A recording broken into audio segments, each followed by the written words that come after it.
Nurses R challenge. வெளிநாட்டில் பணம் கிடச்சி அங்கே போயிடுறான். டாக்டர்ஸ் கொஞ்சம் பழகிட்டு அவங்க போய் நர்சிங் ஹோம் அவன் அரைச்சிக்கிறான். பேஷண்ட்ஸ் நம்மகிட்ட வர பேஷண்ட்ஸ்லாம் அங்கே போயிடுறான். எல்லாமே சேலஞ்சுங்க.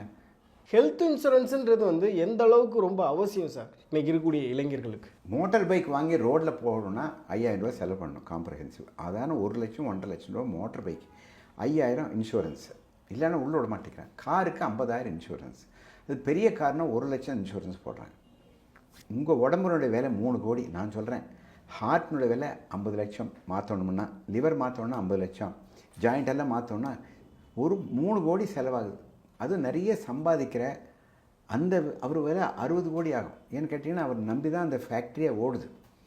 So he's a most important resource for that factory. அப்போ உங்களுக்கு இன்சூரன்ஸ் பண்ணணும் இல்லையா? எத்தனையோ இன்சூரன்ஸ் கம்பெனி இருக்குது.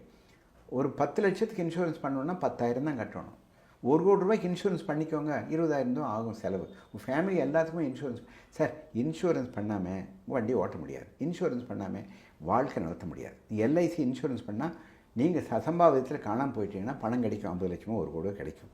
அடிபட்டு எதிர்பாராமல் ஒரு ஆக்சிடெண்ட் வந்து ஹார்ட் அட்டாக் வந்து ஹாஸ்பிட்டலுக்கு போனால் 5 லட்சம் 10 லட்சம் கேட்குறான். தப்பு இல்லை. ஆனால் இங்கே இன்சூரன்ஸ் இல்லைன்னா இல்லைங்கிறாங்க. என்ன பண்ணுறது? படித்தவங்களாக இருக்காங்க, பெரிய ப்ரொஃபஸராக இருக்காங்க, பெரிய டாக்டருக்கே இல்லைங்கிறாங்க.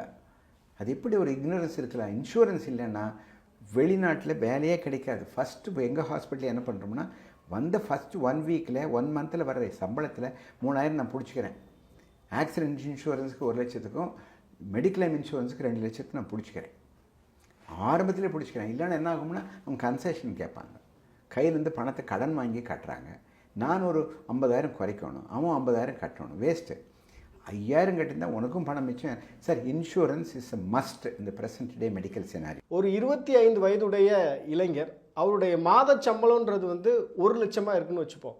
இப்போ அவர் என்னென்ன இன்சூரன்ஸ் எல்லாம் எடுத்து வச்சுருக்கணும்? மருத்துவ காப்பீடு, எல்ஐசி. அவங்க அப்பா அம்மாவுக்கு இன்சூரன்ஸ் வேணுமில்ல. இவன் திடீர்னு போயிட்டான்னா இன்சூரன்ஸ், எல்ஐசி வேணும். வெஹிக்கிள் இன்சூரன்ஸ், அந்த வாகன இன்சூரன்ஸ். அடுத்தது வீட்டுக்கு ஒரு இன்சூரன்ஸ். அப்புறம் செல்ஃபோனுக்கே இன்சூரன்ஸ் போடுறாங்களே. செல்ஃபோன் 50,000 அதுக்கு ஒரு இன்சூரன்ஸ் இருக்குது இல்லையா? என்னென்னலாம் பொருள் இருக்கோ எல்லாத்துக்கும் ஒரு இன்சூரன்ஸ் இருக்கணும். ரீப்ளேசபிள் இன்சூரன்ஸாக இருக்கணும். அதிகமான செலவு பண்ணி நீங்கள் ஷர்ட்டு டெனிம் பேண்ட் எல்லாம் போட வேண்டாம். இன்சூரன்ஸில் போடுங்க. 4 ஷர்ட்டு 4 பேண்ட் இருந்தால் போதும். மிச்சமெல்லாம் காப்பீட்டில் போடுங்க. காப்பீட்டில் போடுறதுன்னா இந்த காப்பீடு உங்களுக்கு பணம் வருமில்ல. Thank you sir.